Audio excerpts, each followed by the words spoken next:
ಅವ್ಯಕ್ತಾದಿನಿ ಭೂತಾನಿ ವ್ಯಕ್ತ ಮಧ್ಯಾನಿ ಭಾರತ. ಯಾವುದು ಹಿಂದೆ ಹಿರಣ್ಯ ಗರ್ಭದಲ್ಲಿ ಇತ್ತೋ ಅದು ಒಂದಿಷ್ಟು ವ್ಯಕ್ತ ರೂಪದೊಳಗೆ ಪ್ರಕಟ ಆಯ್ತು. ಅದು ಪ್ರಕಟ ಆಗ್ಯದ ಅಂದ್ರೆ ಈಗ ನಾವೆಲ್ಲ ಬಂದೇವಿ ಅಂದ್ರೆ ಯಾಕೆ ಬಂದೇವಿ ಅಂದ್ರೆ ಶಾಲಿ ಕಲಿತು ಉದ್ಯೋಗ ತಗೊಂಡು ಒಂದು ಮದುವೆ ಆಗಿ ಮಕ್ಕಳನ್ನು ಕಂಡು ಮೊಮ್ಮಕ್ಕಳನ್ನು ಆಡ್ಸಾಕಲ್ಲ, ಹೋಗಾಕ ಬಂದೇವಿ. ಬಂದೇವಿ ಅಂದ್ರೆ ಹೋಗಾಕ ಬಂದೇವಿ. ಹೀಗ ಈ ಸತ್ಯ ಯಾವುದು ಇತ್ತು, ಯಾವುದು ಯಾವಾಗಲೂ ಇತ್ತು ಎಂದೂ ಅದು ಹೋಗಿಲ್ಲ, ಅದು ಹೋಗೋದಿಲ್ಲ. ಯಾವುದು ಹೀಗೆ ಮಧ್ಯದೊಳಗೆ ಬಂದದೋ ಅದು ಒಂದು ಕ್ಷಣ ಮರೆಯಾಗಿ ಹೋಗ್ತದ. ಹೀಗ ಬಾಲ್ಯ ಬಂದಿತ್ತು, ಹೀಗ ಮರೆಯಾಗಿ ಹೋತು. ಯೌವನ ಬಂತು, ಒಂದಿಷ್ಟು ದುಡ್ಡ ಬಂತು, ಒಂದಿಷ್ಟು ಹೆಸರ ಬಂತು, ಕೀರ್ತಿ ಬಂತು. ಇವೆಲ್ಲ ಬಂದಾಗ ರೂಪ ಮದ, ಯೌವನ ಮದ, ಕೀರ್ತಿಯ ಮದ ಬಂತು ಅಂದ್ರೆ ಆಗ ತಿಳಿದಿರಬೇಕು ಇವು ಬಂದಾವ ಅಂದ್ರೆ ಇವು ಹೋಗಾಕ ಬಂದಾವ ಅಂತ ತಿಳಿದಿರಬೇಕು. ಯಾವುದು ಬಂದಿಲ್ಲ ಅದು ಹೋಗಿಲ್ಲ. ಯಾವುದು ಅವಿನಾಶಿಯಾದ ಜ್ಞಾನದೋ, ಯಾವುದು ಅವಿನಾಶಿಯಾದ ಸತ್ಯದೋ ಆ ಬ್ರಹ್ಮ ಜ್ಞಾನವನ್ನ ಪಡಿಯಾಕ ನಾವೊಂದಿಷ್ಟು ಬಂದೇವೆ. ಇದು ಒಂದಿಷ್ಟು ದೇಹ ಅನ್ನುವಂಥ ಅಂಗಿಯನ್ನ ಹಾಕ್ಕೊಂಡು ಬಂದೇವೆ. ಹೇಳೋದಿಲ್ಲ ವಾಸಾಂಸಿ ಜೀರ್ಣಾನಿ ಯಥಾ ವಿಹಾಯ. ಸುಮ್ಮನೆ ಒಂದು ಅಂಗಿ ಹಾಕ್ಕೊಂಡೇವಿ, ಇದು ಸವದು ಹೋಗ್ತದ. 100 ವರ್ಷ ಹೆಂಗೆ ಬೇಕು ಹಂಗೆ ಸವಸಿ ಒಂದು ಕ್ಷಣ ಬಿಟ್ಟು ಮತ್ತೊಂದು ಅಂಗಿ ಹಾಕೊಂಡು ಬರ್ತೇವೆ. ಹಿಂಗೆ ಎಷ್ಟು ಅಂಗಿ ತೊಟ್ಟೆವೋ ಅದು ಲೆಕ್ಕ ಇಲ್ಲ. ಭವಚಕ್ರದಿಂದ ಪಾರಾಗಬೇಕು ಅಂದ್ರೆ ಒಂದು ಸತ್ಯದ ಆ ಸತ್ಯವನ್ನ ಒಂದು ಕ್ಷಣ ಆ ಸತ್ಯ ಮೈ ಬಿಚ್ಚು ಹಾಂಗ ನಡ್ಕೊಂಡು ಬಿಟ್ರ ಆಗ ಭವಚಕ್ರದಿಂದ ಪಾರಾಗಬಹುದು. ಆದ್ರೆ ಸುಮ್ಮನೆ ಒಂದು ಮಗು ತಾಯಿಗೆ ಬಂದು ಕೇಳ್ತದ, ಅಮ್ಮ ನನಗೆ ವೈದ್ಯ ಆಗಬೇಕು ಅಂತ ಬಹಳ ಆಸೆ ಅದ, ಒಂದು ಟೆಥಸ್ಕೋಪ್ ತಗೊಂಡು ಕಡ್ತೀಯೇನೋ ಅಂತ ಮಗ ಕೇಳ್ತು. ಆಗ ತಾಯನ್ಲು, ನೋಡು ವೈದ್ಯ ಆಗಬೇಕು ಅಂದ್ರೆ ಸುಮ್ಮನೆ ಒಂದು ಟೆಥಸ್ಕೋಪ್ ಹಾಕೊಂಡ್ರೆ ನೀ ವೈದ್ಯ ಆಗೋದಿಲ್ಲ. ಅದಕ್ಕೆ ಅರ್ಹತೆ ಬೇಕಾಗ್ತದ, ಅಧಿಕಾರ ಬೇಕಾಗ್ತದ. ಅರ್ಹತೆ ಅಂದ್ರೆ 1ರಿಂದ ಏನೋ MBBS ಅಂತ ನಾವು ಕರೀತೇವಲ್ಲ, ಅದೊಂದಿಷ್ಟು ಓದು. ಆಗ ನಿನಗೊಂದು ಪದವಿ ಕೊಡ್ತಾರೆ, ಗ್ರ್ಯಾಜುಯೇಷನ್ ಅನ್ನುವಂಥ ಅರ್ಹತೆ ಕೊಡ್ತಾರೆ. ನೀನು ಅಧಿಕಾರಿ ಆಗ್ತಿ, ಆಗ ನೀ ಒಬ್ಬ ವೈದ್ಯ ಆಗಬಹುದು. ಹಂಗ ನಾನು ಬ್ರಹ್ಮಜ್ಞಾನವನ್ನ ತಿಳಿಬೇಕು ಅಂತ ಜಿಜ್ಞಾಸು ಏನು ಬಯಸ್ತಾನಲ್ಲ, ಅದರ ಜಿಜ್ಞಾಸೆಗಾಗಿ ಇಳಿಸನಲ್ಲ, ಅವನಿಗೂ ಒಂದಿಷ್ಟು ಅರ್ಹತೆಗಳು ಬೇಕು, ಅಧಿಕಾರ ಬೇಕು. ಶಂಕರರು ಬ್ರಹ್ಮಸೂತ್ರಕ್ಕೆ ಭಾಷ್ಯವನ್ನು ಬರ್ಕೋತ ಕೂತಾಗ ಸುಮ್ಮನೆ ಮೊದಲಿಗೆ ಬ್ರಹ್ಮನ ಲಕ್ಷಣಗಳನ್ನು ತಿಳಿಸ್ತಾ ಹೋಗ್ಲಿಲ್ಲ. ಅವರಂದ್ರು, ಮೊದಲ ವಾಕ್ಯ ಅಂದ್ರು ಅಥಾತೋ ಬ್ರಹ್ಮ ಜಿಜ್ಞಾಸ. ಅಥ ಬ್ರಹ್ಮ ಜಿಜ್ಞಾಸ. ಹಂಗಂದ್ರೆ ಶಬ್ದ ಅರ್ಥ ಏನು ಕೊಡ್ಸದ ಅಂದ್ರೆ ಅಥ ಅಂದ್ರೆ ಆಮೇಲೆ. ಆಮೇಲೆ ಅಂದ್ರೆ ಯಾವಾಗ? ಬಾಲ್ಯದಲ್ಲೋ, ಯೌವನದಲ್ಲೋ, ಮದುವೆ ಆದಮೇಲೋ, ಉಪನಯನ ಆದಮೇಲೋ, ಯಾವಾಗ? ಯಾವಾಗ ಅಂದ್ರೆ ಮುಂದೆ ಹೇಳ್ತಾರ ವಯಸ್ಸಾದ ಬಳಿಕಲ್ಲ. ಅವರು ಹೇಳಿದ್ರು, ಬಸವಣ್ಣನವರು ಹೇಳ್ತಾರ, ಹೊತ್ತು ಹೋಗುವ ಮುನ್ನ ಮೃತ್ಯು ಮುಟ್ಟದ ಮುನ್ನ ಪೂಜಿಸೋ ಲಿಂಗವ. ಒಂದು ಕ್ಷಣ ನಿನ್ನ ಒಳಗ ಶಕ್ತಿ ಇದ್ದಾಗ ಒಂದು ಪುಷ್ಪವನ್ನ ಏರಿಸಿ ಬಿಡು. ನಿನಗೆ ಕೂಡುವ ತಾಕತ್ತು ಇರುವಾಗ ಸತ್ಸಂಗದೊಳಗೆ ಸುಮ್ಮನೆ ಕೂರು. ಯಾವಾಗ ನಿನಗೆ ವಯಸ್ಸಾಗ್ತೋ, ದೇಹ ಶಕ್ತಿ ಹೀನ ಆತೋ, ಆಗ ಜಿಜ್ಞಾಸೆ ಮಾಡ್ತೀನಿ ಅಂದ್ರೆ ಆಗೋ ಮಾತೇನು? ಅದಕ್ಕೆ ಹೇಳಿದ್ರವರು, ಹೊತ್ತು ಹೋಗುವ ಮುನ್ನ. ಇಲ್ಲಿ ಶಂಕರರು ಆಮೇಲೆ ಅಂತ ಯಾಕೆ ಬಳಸ್ಯಾರ ಅಂದ್ರೆ ಅವ್ರು ಹೇಳಿದ್ರು, ಯಾರೋ ಆ ಜ್ಞಾನದ ಜಿಜ್ಞಾಸೆಯನ್ನ ಮಾಡ್ಬೇಕಂತ ಹೊರಟಾರಲ್ಲ, ಅವ್ರು ತಿಳ್ಕೋಬೇಕು ಆದವು ನಿತ್ಯ ಅನಿತ್ಯ ವಸ್ತು ವಿವೇಕ. ಅವರಂದ್ರು, ಮೊಟ್ಟ ಮೊದಲಿಗೆ ಯಾವ ವಸ್ತು ನಿತ್ಯ, ಯಾವ ವಸ್ತು ಅನಿತ್ಯ ಅನ್ನುವಂಥ ವಿವೇಕ ನಿನ್ನ ಒಳಗೆ ಬೇಕಾಗ್ತದ. ಇವೇನು ಹೊರಗಿನಿಂದ ನಾವು ಇಂದ್ರಿಯಗಳಿಂದ ಗ್ರಹಿಸಕಚ್ಚೇವೋ ಅವು ಎಲ್ಲ ಅನಿತ್ಯವಾದಂಥದ್ದು. ಯಾವುದು ಚರ್ಮ ಚಕ್ಷುವಿಗೆ ಕಾಣಿಸಾದನೋ ಅವೆಲ್ಲ ಅನಿತ್ಯವಾದದ್ದು. ಇಂಥ ಅನಿತ್ಯ ಸುಮ್ಮನೆ ಉದಾಹರಣೆ ಅಂದ್ರೆ, ಹೀಗ ಒಂದು ನವ ಜೋಡಿ ಇತ್ತು. ಏನು ಭಾರಿ ಮದುವೆಯ ಮಂಟಪದೊಳಗೆ ಎಲ್ಲ ಏನೋ ದೇಶವನ್ನ ಆಳಿದ್ರು, MLA MP ಗಳಾಗಿದ್ರು, ಎಲ್ಲ ಕೆಳಗೆ ಕೂಚಾರ. ಏನು ಹಿರಿಯರಂತಿದ್ರು, ಸಂತರಂತಿದ್ರು, ಎಲ್ಲರೂ ಕೆಳಗೆ ಕೂಚಾರ. ಇಬ್ರು ಮ್ಯಾಲೆ ಕೂಚಾರ. ಅವಾಗ ಅನ್ನಿಸ್ತಿರ್ಸದ ನಾವೇ ದೊಡ್ಡವ್ರ ಅನ್ನಿಸ್ತಿರ್ಸದ, ಬಹಳ ಮಜಾ ಅನ್ನಿಸ್ತಿರ್ಸದ.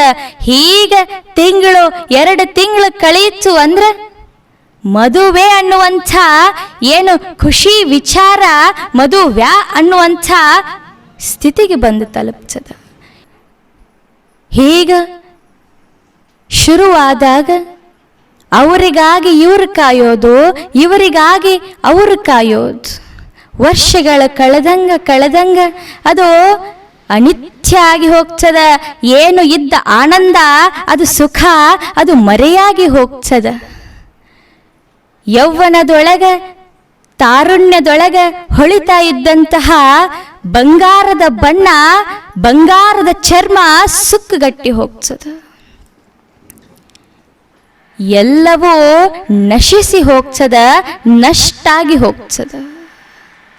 ಅಧಿಕಾರ ಒಂದು ದಿನ ಕೈಬಿಟ್ಟು ಹೋಗಬಹುದು, ಸಂಬಂಧಿಕರು ಒಂದು ದಿನ ಕೈ ಚೆಲ್ಲಿ ಹೋಗಬಹುದು, ಒಂದು ದಿನ ದೇಹವೇ ತನ್ನನ್ನು ಬಿಟ್ಟು ಹೋಗಬಹುದು. ಆದರೆ ಯಾವುದು ನಿತ್ಯದಲ್ಲ, ಇದೇನು ನಿತ್ಯವಲ್ಲದ ಸಂಸಾರ ವೃಥಾ ಹೋಯಿತಲ್ಲ. ಇದು ನಿತ್ಯವಲ್ಲದ್ದು, ಆದರೆ ಎಷ್ಟು ದಿನ ಅದಕ್ಕಾಗಿ ಸುರಿದೇವಿ. ಒಂದು ಕ್ಷಣ ಇದನ್ನು ಬದಿಗಿಟ್ಟು ಯಾವುದು ನಿತ್ಯದಾನೋ, ಯಾವ ಸತ್ಯ ಅದು ನಿತ್ಯ ಸತ್ಯ ಅದಾನೋ, ಆ ಸತ್ಯದ ಹಿಂದೆ ಆ ಸತ್ಯ ಮೈ ಬಿಚ್ಚುವರೆಗೂ ಆ ವಿವೇಕ ಜಾಗೃತವಾಗಿರಬೇಕು. ಒಂದಿಷ್ಟು ಬಂದದ ಅಂದ್ರೆ, ಒಬ್ರು ಯಾರೋ ಬಹಳ ಜೀವ ಮಾಡಕತ್ತಾರ ಅಂದ್ರೆ ತಿಳ್ಕೊಂಡಿರ್ಬೇಕು, ಒಂದು ಕ್ಷಣ ಈ ಸಂಬಂಧ ಮುಗಿದು ಹೋಗಬಹುದು, ಒಂದು ಕ್ಷಣ ಈ ಪ್ರೀತಿ ನಶಿಸಿ ಹೋಗಬಹುದು.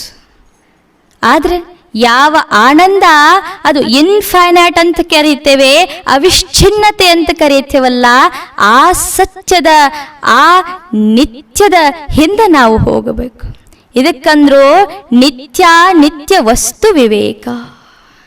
ಮುಂದೆ ಹೇಳಿದ್ರು, ಇಹಾ ಉತ್ರ ಫಲಾಭೋಗ ವಿರಾಗ ತದನಂತರವು. ಅವರಂದ್ರು, ಇಹ ಅಂದ್ರೆ ಭೂಮಿಯ ಮೇಲೆ, ಸ್ವರ್ಗದೊಳಗೆ ನಾವೆಲ್ಲ ಪೂಜೆ ಪುನಸ್ಕಾರಗಳನ್ನು ಮಾಡ್ತೇವೆ. ಯಾಕೆ ಮಾಡ್ತೇವೆ ಅಂದ್ರೆ, ನನ್ನ ಕುಟುಂಬ ಚೆನ್ನಾಗಿರಲಿ, ನನಗೊಂದಿಷ್ಟು ಧನ ಪ್ರಾಪ್ತಿ ಆಗಲಿ, ಆರೋಗ್ಯ ಸುಧಾರಣೆ ಆಗಲಿ ಅಂತ ಒಂದು ಫಲದ ಭೋಗವನ್ನು ಇಟ್ಟುಕೊಂಡು ಒಂದಿಷ್ಟು ಮಾಡ್ತೇವೆ. ಅವರಂದ್ರು, ಇಹದೊಳಗಷ್ಟೇ ಅಲ್ಲ, ಮತ್ತೆ ಇನ್ನೊಂದಿಷ್ಟು ಮಾಡ್ತೇವೆ, ಯಜ್ಞಗಳನ್ನ ಮಾಡ್ತೇವೆ, ಹೋಮ ಹವನಗಳನ್ನ ಮಾಡ್ತೇವೆ. ಕೊಟ್ಟು ಕೊನೆಗೆ ಯಾಕೆ ಮಾಡ್ತೇವೆ ಅಂದ್ರೆ, ಅವ್ರು ಹೇಳ್ತಾರ, ನಿಮಗೆ ಸಾಲೋಕ್ಯ ಸಿಗ್ತದ, ನಿಮಗೆ ಸಾರೂಪ್ಯ ಸಿಗ್ತದ. ಯಾವುದೋ ಸಾಯುಜ್ಯ ಮುಕ್ತಿಯನ್ನ ಕೊಡ್ಸದೋ ಅದನ್ನ ಬಿಟ್ಟು, ಸ್ವರ್ಗದ ಭೋಗವನ್ನು ಬಿಟ್ಟು ಒಂದು ಕ್ಷಣ ಫಲ ಭೋಗಗಳನ್ನ ಬಿಟ್ಟು ಬಿಡು ಅಂತ ಶಂಕರರು ಹೇಳ್ತಾರೆ. ಇಹಾ ಉತ್ರ ಫಲಾಭೋಗ ವಿರಾಗ. ಯಯಾತಿ ಮಹಾರಾಜ ಶುಕ್ರಾಚಾರ್ಯ ರಾಕ್ಷಸರ ಗುರು ಆತ. ರಾಕ್ಷಸರ ಗುರು ಶುಕ್ರಾಚಾರ್ಯರ ಮಗಳು ದೇವಯಾನಿಯನ್ನ ಮದುವೆಯಾದ. ಮದುವೆ ಆಗಿ ಸುಮ್ಮನಿರಲಿಲ್ಲ. ಅವಳ ಸ್ನೇಹಿತೆ ಶರ್ಮಿಷ್ಠೆಯನ್ನೋ ಮದುವೆ ಆದ. ದೇವಯಾನಿಗೆ ಕೋಪ ಬಂತು, ಬಿಡ್ತಾರೇನು ಮತ್. ದೇವಯಾನಿ ತಂದೆಗೆ ಹೋದ್ಲು, ತಂದೆಯ ಬಳೆ ಹೋದ್ಲು. ಹೇಳ್ತಾಳ, ನನ್ನ ಪತಿ ಮೋಸ ಮಾಡಿದ, ನನ್ನ ಸ್ನೇಹಿತೆ ಶರ್ಮಿಷ್ಠೆಯನ್ನ ಎರಡನೇ ಮದುವೆ ಆಗ್ಯಾನ ಅಂತ ಹೇಳಿ ಅತ್ತಳು. ಆಗ ಶುಕ್ರಾಚಾರ್ಯ ಯಯಾತಿ ಮಹಾರಾಜನಿಗೆ ಶಾಪವನ್ನು ಕೊಟ್ಟರು. ಯಾವ ಭೋಗಕ್ಕಾಗಿ ನೀ ಇನ್ನೊಂದು ಮದುವೆ ಆಗಿಯೋ ಅಂಥ ನಿನ್ನ ಯೌವನ ಕುಸಿದು ಈಗಿಂದೀಗಲೇ ವೃದ್ಧಾಗಿ ಹೋಗುವಂತ, ಮುದುಕಾಗಿ ಹೋಗುವಂತ ಶಾಪ ಕೊಟ್ಟ. ಯಯಾತಿ ಮಹಾರಾಜ ನೊಂದು ಹೋದ. ಕೊಟ್ಟು ಕೊನೆಗೆ ಏನು ಶಾಪ ಕೊಟ್ಟಿದ್ನಲ್ಲ ಅದು ದೇವಯಾನಿಗೂ ಕಷ್ಟ ಆತು. ಮತ್ತು ಹೋದ್ಲು. ತಂದೆ, ನೀವು ಕೊಟ್ಟ ಶಾಪವನ್ನ ದಯಮಾಡಿ ಮರಳಿ ತಗೊಳ್ಳಿ ಅಂತ ಕೇಳಿದ್ಲು. ಆಗ ಅವರಂದ್ರು, ಒಮ್ಮೆ ಕೊಟ್ಟ ಶಾಪವನ್ನ ಹಿಂದೆ ತೆಗೆದುಕೊಳ್ಳುವಂಥ ಯಾವ ಉಪಾಯವೂ ಇಲ್ಲ. ಮತ್ತೀಗ ಹೇಗೆ ಮಾಡೋದು? ಶಾಪವನ್ನ ಇನ್ನೊಬ್ಬರಿಗೆ ಟ್ರಾನ್ಸ್ಫರ್ ಮಾಡಬಹುದು ಅಂತ ಹೇಳಿದ್ರು ಆಕೆಗೆ. ಅದನ್ನೇ ಹೋಗಿ ಯಯಾತಿಗೆ ದೇವಯಾನಿ ಹೇಳಿದ್ಲು, ಯಾರಾದರೂ ನಿಮ್ಮ ಶಾಪವನ್ನು ತಗೊಂಡ್ರು ಅಂದ್ರೆ ನಿಮಗ ಚಲೋ ಆಗ್ತದ, ನೀವು ಮೊದಲಿನಂಗ ಆಗ್ತೀರಿ ಅಂತ ಹೇಳಿದ್ಲು.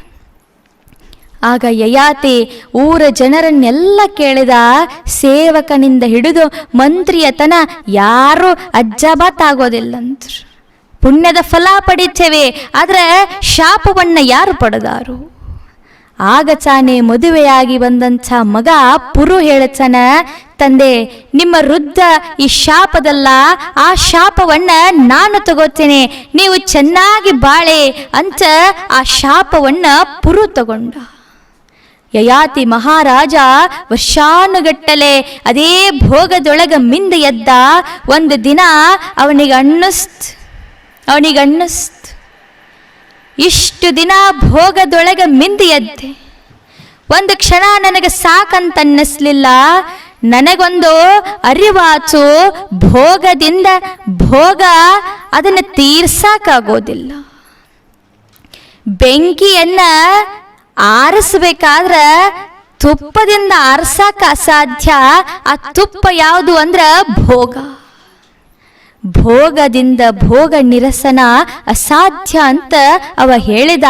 ಅದೇ ಮಾತನ್ನ ಹೇಳಿದ್ರು, ಭೋಗ ಇಲ್ಲೂ ಭೋಗಿಲ್ಲ, ಅಲ್ಲೂ ಭೋಗಿಲ್ಲ.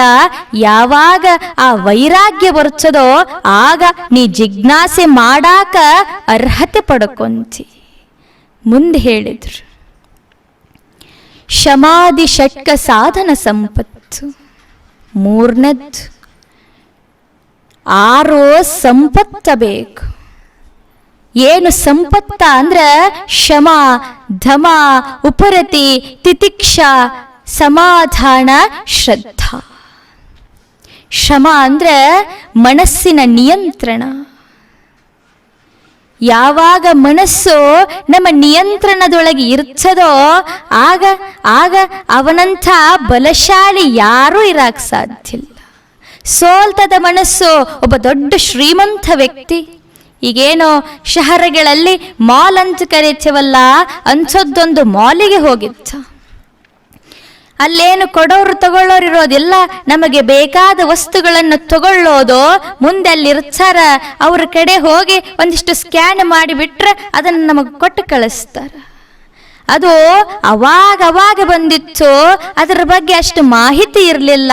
ಆದ್ರೆ ಬಹಳ ಶ್ರೀಮಂತಿದ್ದ, ಅಂದಲ್ಲೇ ಅಲ್ಲಿ ಹೋಗಿದ್ದ.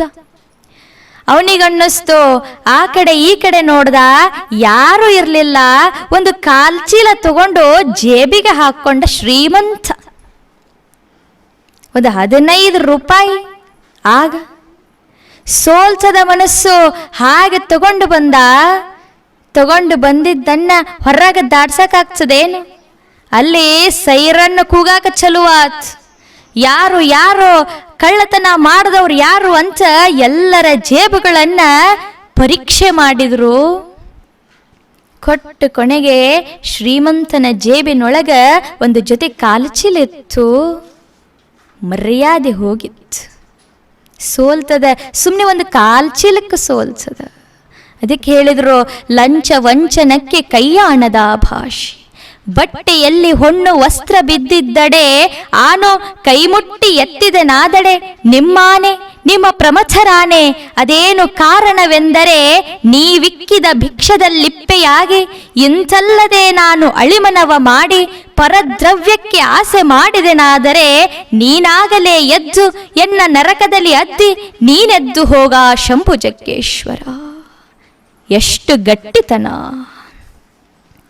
ಗೆಲ್ಲಬೇಕು ಅದನ್ನ ಹೇಳಿದ್ರು ಶಮ, ಮುಂದೆ ಹೇಳ್ತಾರ ಧಮ. ನಮಗ ಇಂಥದ್ದೊಂದು ಅದು ಬಹಳ ಚಲೋ ಅದ ಅಂತ ತಿಳಿಸಿಕೊಡೋದು ಜ್ಞಾನೇಂದ್ರಿಯಗಳು. ಆದ್ರೆ ಅವು ಸುಮ್ಮನೆ ಹೇಳಿಕೊಡ್ತವ. ಕಣ್ಣು ಸುಂದರವಾದದ್ದನ್ನ ನೋಡ್ತದ, ಆದ್ರೆ ಮುಟ್ಟೋದಿಲ್ಲ. ಮುಟ್ಟೋದು ಯಾವುದು? ಇವೇನದಾವಲ್ಲ ಕರ್ಮೇಂದ್ರಿಯಗಳು, ವಾಕ್, ಪಾಣಿ, ಪಾದ, ಉಪಸ್ಥ ಅಂತ ನಾವು ಕರಿತೇವಲ್ಲ, ಇವು ನಮಗೆ ಕೆಲಸಕ್ಕೆ ಹಚ್ತಾವ. ಯಾವಾಗ ಇವು ಚಟುವಟಿಕೆಯಿಂದ ಇರ್ತಾವೋ ಅದರ ಉತ್ಸುಕತೆ ಬಹಳ ಇರ್ತದ. ಹಚ್ಚೋದವು, ನೋಡೋದವು, ಕೆಲಸ ಇವು ಮಾಡ್ತವ, ಪೆಟ್ಟು ಇದ ತಿನ್ಸದ. ಅದಕ್ಕಂದ್ರು ಧಮ. ಇಂದ್ರಿಯದ ನಿಗ್ರಹ ಕಲಿ ಮನುಷ್ಯನೇ. ಮುಂದೆ ಹೇಳ್ತಾರ ಉಪರತಿ. ಯಾವಾಗ ಶಮ ಧಮ ಸಾಧ್ಯ ಆಗ್ತದೋ ಆಗ ಉಪರತಿ ಸಮಸ್ಥಿತಿ ಅದು ತಾನಾಗಿ ಆಗ್ತದ. ಮುಂದೆ ಹೇಳಿದ್ರು ತಿತಿಕ್ಷ. ತಿತಿಕ್ಷ ಅಂದ್ರೆ ತಾಳ್ಮೆ. ಕೃಷ್ಣ ಹೇಳಿದ, ಅರ್ಜುನನಿಗೆ ಹೇಳಿದ, ಮಾತ್ರ ಸ್ಪರ್ಶಾಸ್ತು ಕೌಂತೇಯ ಶೀತೋಷ್ಣ ಸುಖ ದುಃಖದ ಆಗಮ ಪಾಯಿನೋ ನಿತ್ಯ ತಾಣ್ ತಿತಿಕ್ಷಸ್ವ ಭಾರತ. ಸುಮ್ಮನೆ ಸ್ವಲ್ಪ ತಾಳು. ಈಗ ಬಿಸಿಲಿಗೆ ಬೈತೇವೆ, ಚಳಿಗಾಲ ಬಂತು ಅಂದ್ರೆ ಎಲ್ಲದೆ ಸೂರ್ಯ ಅಂತ ಮತ್ತು ಬೈತೇವೆ. ಬೈಯೋದು ಮಾತ್ರ ಬಿಡೋದಿಲ್ಲ. ಸುಮ್ಮನೆ ಒಂದಿಷ್ಟು ತಾಳು. ಕಷ್ಟಗಳು ಬರ್ತಾವ. ಹೆಂಗ ಬರ್ತಾವ ಅಂದ್ರೆ ನೀ ಏನು ಹಿಂದೆ ಮಾಡಿಯಲ್ಲ ಅದರ ಪ್ರತಿಫಲ ಆಗಿ ಬರ್ತಾವ. ನಮಗವ್ರು ಹಂಗಂದಾರ, ಇವ್ರು ಹಿಂಗ್ ಮಾಡ್ಯಾರ, ಅವ್ರು ನಮಗ ಮೋಸ ಮಾಡ್ಯಾರ, ನಮಗೆ ಯಾಕೆ ಇಷ್ಟು ಕಷ್ಟ ಅಂತ ಒಂದು ಕ್ಷಣ ಪ್ರಶ್ನೆ ಬಂದು ಹೋಗ್ತದ. ಆದ್ರೆ ಅದೇನು ಬಂದದಲ್ಲ ಅದನ್ನು ಸಂಪೂರ್ಣವಾಗಿ ಅನುಭವಿಸಿದಾಗ, ನೀವು ಯಾರೇ ಜ್ಞಾನಿಗಳನ್ನ ತಗೊಳ್ಳಿ, ಸಂತರನ್ನ ತಗೊಳ್ಳಿ, ಅವರಿಗೆ ಏನಾದರೂ ಆದಾಗ ಅದು ನನ್ನ ಪ್ರಾರಬ್ಧ ಅಂತ ಸಂತೋಷವಾಗಿ ಅನುಭವಿಸಿ ಹೋಗ್ತಾರೆ. ಯಾಕ ಅವ್ರಿಗೆ ಗೊತ್ತದ ಮತ್ತಿದನ್ನು ಅನುಭವಿಸಾಕ ಮತ್ತೆ ಹುಟ್ಟಿ ಬರಬೇಕದ. ಹಂಗ ಅದೇನು ಬಂದದೋ ಸುಖ ಬಂದಾಗ ಅಗ್ದಿ ಆರಾಮಾಗಿ ಅನುಭವಿಸೋದು, ಒಂದಿಷ್ಟು ದುಃಖ ಬಂದಾಗ ಅದನ್ನು ಆರಾಮಾಗಿ ಅನುಭವಿಸೋದನ್ನ ಯಾರು ಕಲಿತಾರಲ್ಲ ಅದು ತಿತಿಕ್ಷಾ. ಮುಂದೆ ಹೇಳಿದ್ರು ಶ್ರದ್ಧಾ. ಶ್ರದ್ಧೆಯಲ್ಲಿ 3 ವಿಧ. ಒಂದು ಸಾತ್ವಿಕ ಶ್ರದ್ಧೆ, ರಾಜಸ ಶ್ರದ್ಧೆ, ತಾಮಸಿಕ ಶ್ರದ್ಧೆ. ತಾಮಸಿಕ ಶ್ರದ್ಧೆಯಲ್ಲಿ ಅಂದ್ರೆ ಯಾರು ಭೂತ ಪಿಶಾಚಿಗಳಲ್ಲೇ ಶ್ರದ್ಧೆಯನ್ನ ಇಡ್ತಾನೋ ಅದು ತಾಮಸಿಕ ಶ್ರದ್ಧಾ. ಯಾರೋ ಯಕ್ಷಿಣಿಯಲ್ಲಿ ಏನೋ ತಂತ್ರಗಳಲ್ಲಿ ಶ್ರದ್ಧೆಯನ್ನ ಇಟ್ಟಾನೋ ಅದು ರಾಜಸ ಶ್ರದ್ಧಾ. ಯಾರೋ ಪರಮಜ್ಞಾನದಲ್ಲಿ ಪರಮಜ್ಞಾನಿ ಗುರುವಿನಲ್ಲಿ ಶ್ರದ್ಧೆಯನ್ನು ಇಟ್ಟಾನೋ ಅದು ಸಾತ್ವಿಕ ಶ್ರದ್ಧೆ. ಅಂಥ ಶ್ರದ್ಧೆಯನ್ನ ಇಲ್ಲಿ ಹೇಳ್ಯಾರ. ಶ್ರದ್ಧಾವಾನ್ ಲಭತೆ ಜ್ಞಾನಂ. ಅಂಥ ಶ್ರದ್ಧೆಯಿಂದ ಕೇಳಿಸ್ಕೊ. ಏನೋ ಬರಚದಲ್ಲ ಗುರು ಮುಖೇನ, ಅದನ್ನೊಂದಿಷ್ಟು ಶ್ರದ್ಧೆಯಿಂದ ಕೇಳು. ಕೊಟ್ಟು ಕೊನೆಗೆ ಸಮಾಧಾನ. ಸಮಾಧಾನ ಅಂದರೆ ಸುಮ್ಮನೆ ಪದ ಕೇಳಿದ್ರೆ ಅದು ಶಾಂತತೆ, ನೆಮ್ಮದಿ. ನಾವೆಲ್ಲ ಯಾರಾದರೂ ತೀರಿ ಹೋದಾಗ ಸುಮ್ಮನೆ ಮಾತಿಗಂತೇವೆ, ಅವ್ರ ಮನೆಗೆ ಹೋಗೋಣ, ಅವ್ರಿಗೆ ಸಮಾಧಾನ ಹೇಳಿ ಬರೋಣ. ಸಮಾಧಾನ ಏನಲ್ಲಿ ವಸ್ತು ನಷ್ಟ ಆಗ್ಯದೋ, ಏನಲ್ಲಿ ದೇಹ ನಷ್ಟ ಆಗ್ಯದೋ ಅದರ ಜೊತೆ ಪ್ರೀತಿತ್ತು. ಅದನ್ನು ಯಾವಾಗ ನೆನೆಸ್ತಿದ್ರೋ ಆಗ ಕಣ್ಣಲ್ಲಿ ನೀರು ಬರುತ್ತಿತ್ತು, ದುಃಖ ಆವರಿಸ್ತಿತ್ತು. ಅದನ್ನೊಂದಿಷ್ಟು ಬೇರೆ ಮಾತುಗಳಿಂದ ಅದನ್ನೊಂದಿಷ್ಟು ಹೋಗಿಸಿ ಒಂದಿಷ್ಟು ಸಮಾಧಾನವನ್ನು ಕೊಡೋದಲ್ಲ, ಆ ಮಾತುಗಳದವಲ್ಲ ಅದು ಸಮಾಧಾನ. ಯಾವುದು ದುಃಖ ಆಗ್ಯದೋ ಅದನ್ನೊಂದಿಷ್ಟು ಸರಿಸಿ ಯಾವುದು ಶಾಂತಿಯನ್ನು ಕೊಡಿಸೋದೋ ಅಂಥ ವಸ್ತು ಅದಲ್ಲ, ಅದು ಸಮಾಧಾನ. ಇಷ್ಟು ನಿನ್ನ ಒಳಗೆ ಬಂತು ಅಂದ್ರೆ ನೀನು ಅದನ್ನು ಅರ್ಯಾಕ ಸಾಧ್ಯ. ಅದು ಒಂದು ಅಧಿಕಾರ ಬರಾಕ ಸಾಧ್ಯ. ಇಂಥ ಒಂದು ಜ್ಞಾನ ಪಡೆಯಾಕ ನಮ್ಮನ್ನು ನಾವು ಸಜ್ಜು ಮಾಡಿಕೊಳ್ಳೋಣ ಅಂತ ಹೇಳ್ತಾ ಈ ವಾಕ್ಪುಷ್ಪವನ್ನು ಗುರುವಿನ ಪಾದಕ್ಕೆ ಅರ್ಪಿಸುತ್ತಾ ತಮ್ಮೆಲ್ಲರಲ್ಲಿ ಶರಣಾರ್ಥಿ.